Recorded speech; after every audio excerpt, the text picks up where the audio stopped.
আসসালামু আলাইকুম প্রিয় ভাই ও বোনেরা, আপনারা সবাই কেমন আছেন?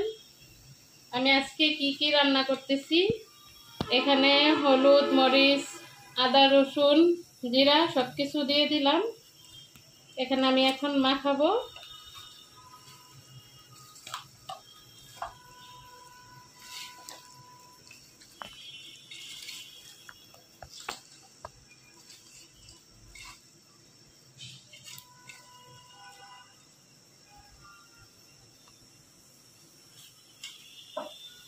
মাখা আমি এখন তেলে ছেড়ে দিব।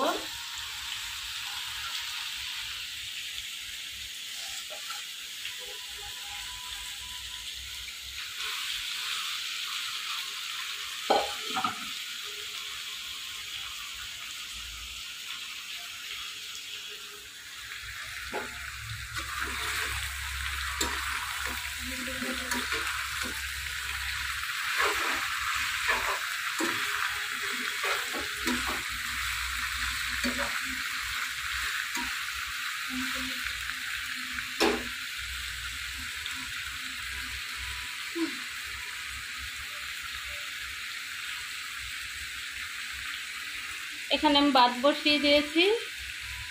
আজকে আমার রান্না দেরি হয়ে গেছে, আমি এখন স্কুল থেকে আসলাম, রান্না বসাতে যাব এমন সময় খবর পাইলাম দোকানে চুরি হয়েছে। দোকানে চলে গিয়েছিলাম, দোকান থেকে আবার স্কুল ছুটির টাইম হয়ে গেছে, স্কুলে চলে গেছি। স্কুল থেকে এখন এসে রান্না বসালাম। দেখুন এখানে মুরগি বসাইলাম। আজকে আমি পোলট্রি মুরগি রান্না করতেছি আর মাছ রান্না করব। আর কি করি পাশে থেকে সবাই দেখতে থাকুন।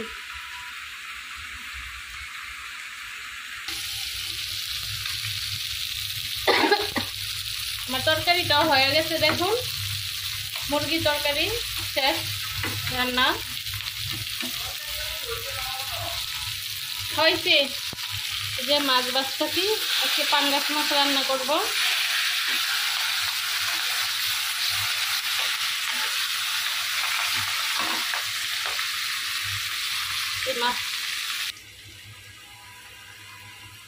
এখানে আমি মাছের তরকারি বসাচ্ছি, দিয়ে দিলাম জিরা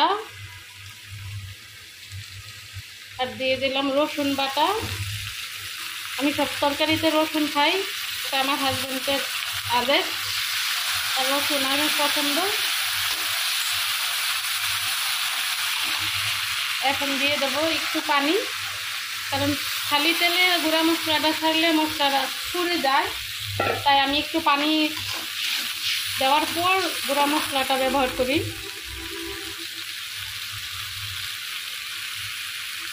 মরিচের গুঁড়া এখন দিয়ে দিলাম, একটু হলুদের গুঁড়া,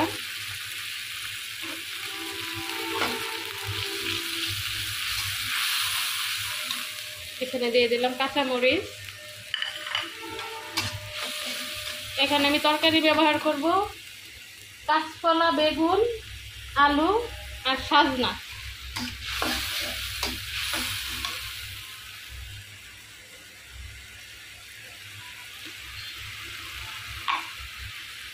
লবণ দেওয়া হয়নি, দিয়ে দিলাম লবণ পরিমাণ মতো।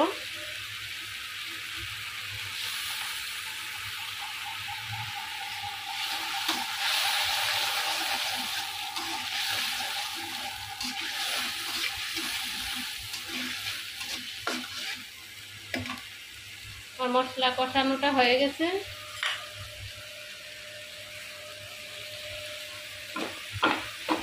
এখন দিয়ে দিচ্ছি আমি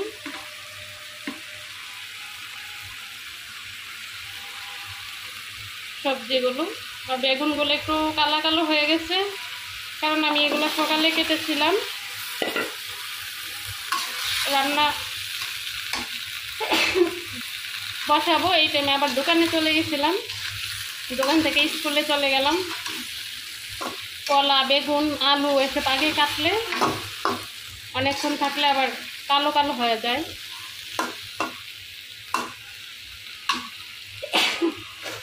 এখানে আমি 2-3টা পাকা টমেটো ব্যবহার করব, টমেটোগুলো পরে দেব। সাজনা আর টমেটো দিব পরে, ডেকে দিলাম। আমার তরকারিটা হয়ে গেছে, মুরগিটা, এখানে মাছ তরকারিটাও হয়ে গেছে। অফ করে দেই। এখানে আমি টমেটো, বেগুন, কাঁচকলা, আলু দিয়ে পাঙ্গাস মাছ দিয়ে রান্না করেছি। আর এখানে রান্না করেছি মুরগি।